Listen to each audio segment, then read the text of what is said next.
Hello everyone, welcome to my YouTube channel बीड़ा वादनी classes. हम हैं एक कदम शिक्षा की ओर। तो चलिए शुरू करते हैं आज का हम अपना लेक्चर। आज का हमारा लेक्चर है लाइट रिफ्लेक्शन। कल हमने पढ़ा था कि लाइट क्या होती है, लाइट की निर्वात में चाल कितनी होती है, लाइट के रेज क्या होते हैं, लाइट के सोर्सेस क्या होते हैं। तो कल हमने बताया था लाइट एज ए एनर्जी का एक फॉर्म होती है। तो उसी बेस पे आज आगे बढ़ते हैं, कुछ गुण करते हैं लाइट का रिफ्लेक्शन क्या होता है। कल हमने बताया था कि जो लाइट होती है एक एनर्जी का फॉर्म होती है। क्या होती है? एनर्जी का फॉर्म होती है। देखो एनर्जी का फॉर्म कैसे होती है, आओ बात करते हैं। हम जानते हैं कि एनर्जी के रूप में प्रकाश हमें से उपयोगी है। देखिए एनर्जी जो होती है वो हमें कार्य करने की क्षमता को व्यक्त करती है। हमारी कार्य करने की जो क्षमता होती है वही हमारी क्या होती है, एनर्जी होती है। तो हमें प्रकाश किस चीज़ की क्षमता देता है? तो प्रकाश क्या होता है, हमें किसी भी वस्तु को देखने के लिए, किसी भी वस्तु देखने के लिए हमें किसकी आवश्यकता होती है? प्रकाश की आवश्यकता होती है। तो प्रकाश हमारा क्या हुआ? एक एनर्जी का फॉर्म हुआ। आज हम बात करेंगे प्रकाश के रिफ्लेक्शन के बारे में कि प्रकाश का रिफ्लेक्शन। आज के हमारे लेक्चर का जो एम है वो एम क्या होगा कि आओ समझते हैं लाइट का रिफ्लेक्शन, प्रकाश का परावर्तन कैसे होता है, प्रकाश परावर्तन कौन कौन से नियम हैं, हमें कोई वस्तु क्यों दिखाई देती है। हम जब दर्पण में देखते हैं तो हमें अपना चेहरा दिखाई देता है, परंतु दर्पण हमारे रेस्टोरेंट में लगे होते हैं, उसमें हमारे पीछे की वस्तुएं दिखाई देती हैं। इसका कारण क्या है जानते हैं। करते हैं लाइट के रिफ्लेक्शन की। लाइट रिफ्लेक्शन क्या होता है? मान लेते हैं ये हमारा कोई एक सरफेस है। ये क्या है? हमारा कोई एक सरफेस है। ये सरफेस है। अब इस पे क्या होता है, कोई प्रकाश की किरण, कोई भी प्रकाश की एक किरण होती है जो इस पर क्या होती है, आपती है। कोई भी प्रकाश की किरण, ये मान लीजिए कोई हमारी प्रकाश की किरण है, यहाँ पे आ रही है। प्रकाश की किरण को हमेशा हम हेड से दिखाएंगे, कभी भी प्रकाश की किरण को हम ऐसे एक लाइन से नहीं डिनोट करते। प्रकाश की किरण को हमेशा एक हेड से डिनोट करते हैं। ये हेड हमें इस बात को बताता है कि हमारी प्रकाश की किरण की दिशा क्या है। जैसे हमारा डिसाइड करता है ये हमारी प्रकाश की किरण यहाँ से होकर यहाँ आ रही है। चलो समझते हैं। ये प्रकाश की किरण आती है हमारी यहाँ पे, यहाँ से ये इस पे टकराती है, इस बिंदु। ये प्रकाश की किरण जब इस बिंदु पे टकराती है तो यहाँ से टकराने के बाद हमारी प्रकाश की किरण सीधी ऐसे निकल जाती है। तो ये हमारी प्रकाश की किरण इधर से आई और यहाँ से चली गई। तो ये जो हमारी किरण यहाँ से आई हम बोलते हैं इंसिडेंट रे। क्या है? इंसिडेंट रे, आपतित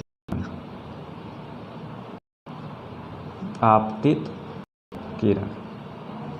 और ये प्रकाश जो हमारा प्रकाश किरण यहाँ से यहाँ चला, ये जो प्रकाश की किरण चली गई इसे हम बोलते हैं परावर्तित किरण। क्या बोलते हैं? रिफ्लेक्टेड रेज, परावर्तित किरण।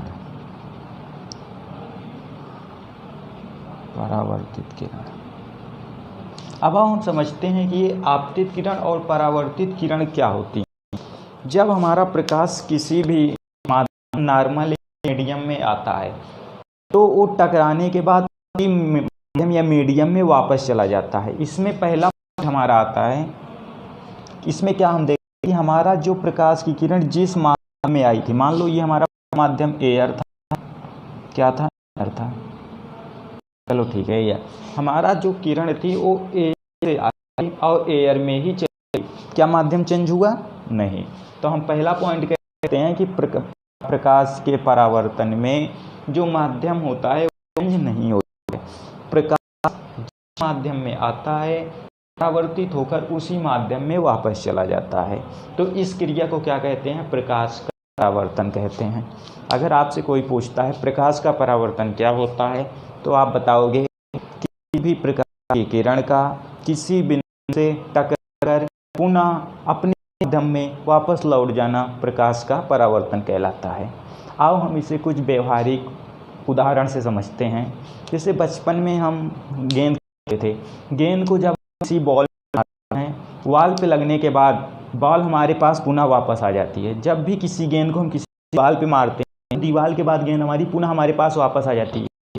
परावर्तन, यह है हमारा प्रकाश का परावर्तन। ये है ना किरण, हमारा बॉल है, मानते हैं यहाँ क्या है, हमारा कोई बॉल है, ये बॉल आया यहाँ से टकराया और फिर ना इस में वापस चला गया, यही प्रकाश का परावर्तन है।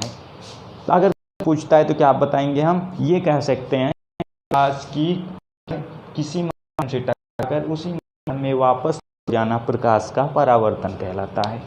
ये हमारा क्या कहलाता है, प्रकाश का परावर्तन कहलाता है। हमारा एक क्वेश्चन रहा यहाँ पे, आप लोग सोचिए, जब हम लोग दर्पण में अपना चेहरा देखते हैं, मिरर में, सुबह हम लोग अपना मिरर में चेहरा देखते हैं, तो उस मिरर में हमें क्या, हमें प्रतिबिंब स्पष्ट दिखाई देता है। परंतु वही मिरर दिन में जब हम रेस्टोरेंट में जाते हैं तो रेस्टोरेंट के गेट पे लगता है, जो हमारा ग्लास डोर होता है, रेस्टोरेंट वगैरह के सामने जो ग्लास डोर होता है उसमें भी वही वाला हमारा लगा है। लेकिन उस मिरर में क्या होता है, हमें अपना प्रतिबिंब दिखे या ना, परंतु उसके पीछे वाली वस्तुएं हमें स्पष्टता दिखाई देती हैं। तो इसका कारण क्या, इसका कारण भी यही है, प्रकाश का परावर्तन है। आइए समझते हैं कैसे। जो हमारा दर्पण मिरर होता है जिसे हम यूज करते हैं, वो मिरर क्या होता है, उस मिरर के पीछे क्या होता है, एक सिल्वर का पॉलिश किया होता है। उस मिरर के पीछे क्या होता है, एक सिल्वर का पॉलिश किया हुआ होता है। जैसे ये हमारा एक मिरर, ये क्या है, हमारा मिरर है। इस मिरर में इधर क्या होता है, सिल्वर की पॉलिश की होती है, इधर क्या होती है, सिल्वर की पॉलिश की होती है। अब हम कहते हैं कि इस पे सिल्वर की ही पॉलिश क्यों की होती है। देखो सिल्वर जो होता है ना, ये प्रकाश का सबसे अच्छा बेहतर परावर्तन करता है। ये जो होता है प्रकाश का जो परावर्तन होता है वो बेहतर करता है तुलनात्मक अन्य मेटल से। तो इसलिए इसमें सिल्वर का क्या किया जाता है, परावर्तन किया जाता है। इसका फंडा भी यही होता है, जैसे यहाँ पे हम खड़े हैं, यहाँ से कोई प्रकाश का सोर्स है हमारे पास, ये बल्ब लगा दिए, बल्ब लग गया, अब यहाँ से प्रकाश आ रहा है। जब यहाँ से प्रकाश हमारे ऊपर आता है तो यही प्रकाश परावर्तित होकर, ये प्रकाश आ रहा है यहाँ से परावर्तित होकर हमारे इस पे आता है, कांच पे, दर्पण पे, मिरर पे, जिसे हम सामने देखते हैं। मिरर से फिर हमारा जो प्रकाश आता है ये टकरा के हमारी आंखों के पास में आता है। कहाँ आता है, मेरी आंखों के पास में आता है, जिसके कारण हमें अपना प्रतिबिंब, अपना चेहरा स्पष्टता इस मिरर में दिखाई देता है। तो हम इस बेस पे कह सकते हैं कहा कि इसमें प्रकाश का जो परावर्तन हो रहा है वो मल्टीपल रिफ्लेक्शन हो रहा है। इसमें क्या हो रहा है, हमारी किरण यहाँ से आ रही है, फिर यहाँ जा रही है, यहाँ से यहाँ, मतलब मल्टीपल रिफ्लेक्शन हो रहा है। तो इस तरह का जो रिफ्लेक्शन होता है मल्टीपल रिफ्लेक्शन कहते हैं। इसमें प्रकाश का मल्टीपल रिफ्लेक्शन होता है। परंतु रेस्टोरेंट वगैरह के जो ग्लास लगे होते हैं रेस्टोरेंट्स के गेट डोर पे, वो डोर पे जो ग्लास क्या होता है, यहाँ पे नहीं की है, इस पे पॉलिश नहीं की जाती है, जिसके कारण जब ये वाला प्रकाश हमारा यहाँ पे आता है, यहाँ पे इसका प्रकाश आता है और होता है पास और होता है, ये डोर होता है, यहाँ से क्या करता है, ये प्रकाश जब इस पे आता है तो ये हमारी आंखों के पास ना जाके, इस पे कलई होता नहीं तो ये पार कर जाता है, जिसके कारण हमें इसके पीछे की वस्तुएं दिखाई देती हैं। यही कारण है कि हमें क्या करता है, वहाँ की स्पष्टता नहीं दिखाई देती। तो इसमें क्या हम कहते हैं, परावर्तन समझते हैं। परावर्तन में ये होता है कि हम जो आप किरण और परावर्तित किरण हैं, इनमें माध्यम सेम होता है। माध्यम क्या होता है, सेम होता है। इनके पाथ क्या होते हैं, चेंज हो जाते हैं।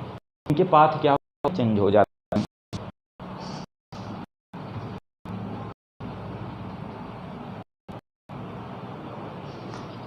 आइए समझते हैं, इसके जो पाथ चेंज हो जा रहे हैं, जैसे ये आपतित किरण हमारे इसके और इसके बीच में जा रही है, तो इसके बीच में एक नॉर्मल होता है। क्या होता है, नॉर्मल। समझते हैं नॉर्मल क्या होता है। जो नॉर्मल होता है हमारा, ये आपतित किरण परावर्तित किरण के बीच की एक माध्यम, एक रेखा होती है, जो माध्यम परावर्तक तल से, ये हमारा क्या होता है, रिफ्लेक्टेड एरिया, परावर्तक तल।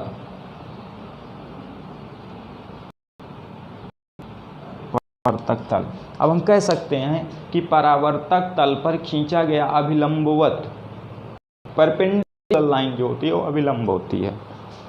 क्या होती है, अभिलंब होती है।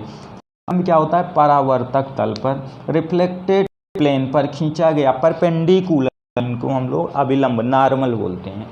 ये जो हमारा नॉर्मल होता है, इस नॉर्मल और इस एक्सीडेंट, ये हमारी कौन सी किरण थी, इंसिडेंट किरण थी, आपतित किरण थी। तो इंसिडेंट रेज और अभिलंब के बीच में कुछ एंगल बनता है। ये जो हमारा एंगल होता है इसे बोलते हैं एंगल ऑफ इंसिडेंट, कोण आई, एंगल ऑफ इंसिडेंट कोण, आपतित कोण। और हमारा जो ये रिफ्लेक्टेड किरण होती है और नॉर्मल होता है, इसके बीच में एक कोण बढ़ता है जिसे बोलते हैं हम एंगल ऑफ रिफ्लेक्टिव, इसे क्या बोलते हैं, angle of reflective.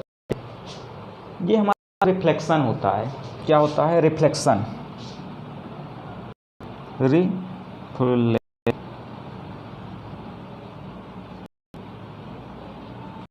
Reflection.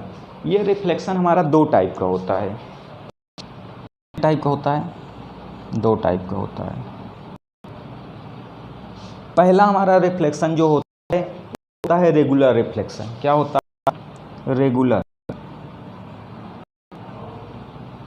Reflection होता है, रेगुलर रिफ्लेक्शन।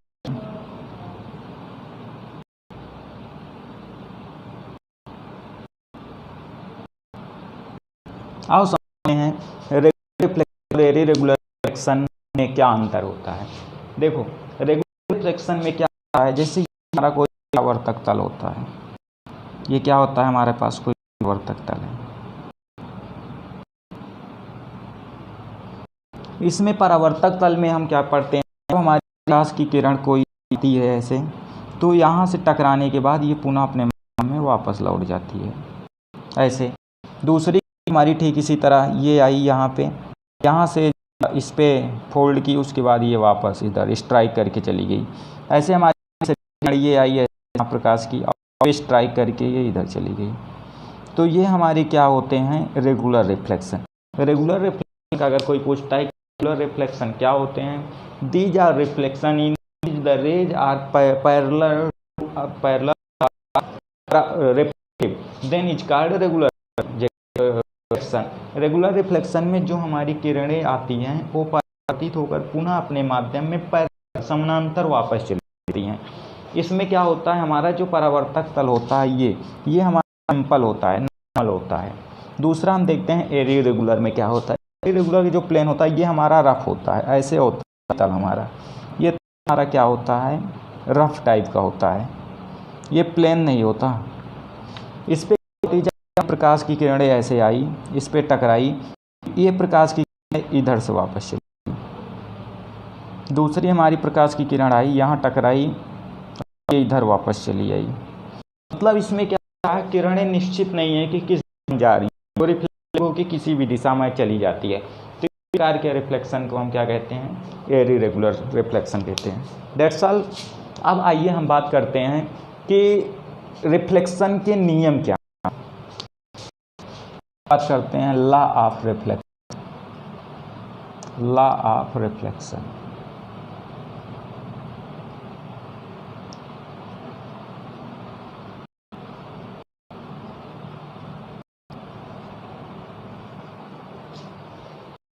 जो हमारा परावर्तन का पहला नियम है उस पर बात करते हैं सबसे पहले। तो परावर्तन का हमारा पहला नियम कहता है कि ये हमारी क्या थी, आपतित किरण थी, ये इंसिडेंट रे, ये हमारी थी रिफ्लेक्टिव रे।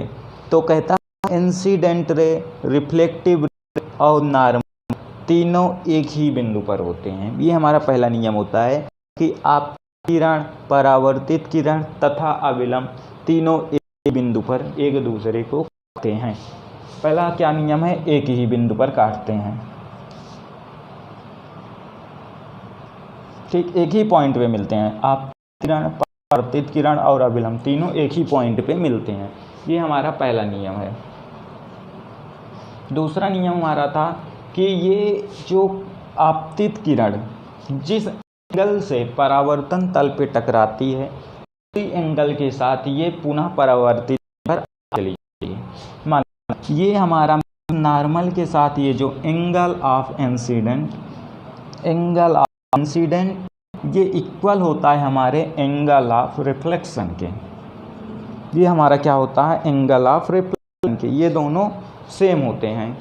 मतलब हम कह सकते हैं कि आपतन कोण परावर्तन कोण दोनों आपस में क्या होते हैं, बराबर होते हैं। ये हमारे क्या होते हैं, ये दो नियम होते हैं। तीसरा अगर ये देखते हैं, ये हमारा कोई प्लेन होता है, ये क्या होता है हमारा कोई प्लेन। इस प्लेन पे हम ये देखते हैं, अगर हमारे पास कोई किरण इस पे परपेंडिकुलर पड़ती है, क्या पड़ती है, परपेंडिकुलर। अगर कोई किरण किसी भी परावर्तन तल पर, यदि कोई भी किसी भी परावर्तन तल पे अभिलंबवत पड़ती है, तो ये किरण परावर्तन के बाद पुनः उसी पाथ को फॉलो करके वापस चली करती है। तो ये जो किरण आई है, जिस परावर्तन पर परपेंडिकुलर आई है, ये इस पे परावर्तन के बाद पुनः अपने माध्यम में क्या होता है, ये वापस चली जाती है। ये होता है हमारा, होता है ये होता है रिफ्लेक्शन के ला। तो आई होप आज का लेक्चर आपकी समझ में आया होगा। तो चलिए मिलते हैं अगले लेक्चर में, तब आप लोग पढ़ते रहिए, बढ़ते रहिए अपनी क्लासेस के साथ। जय भारत।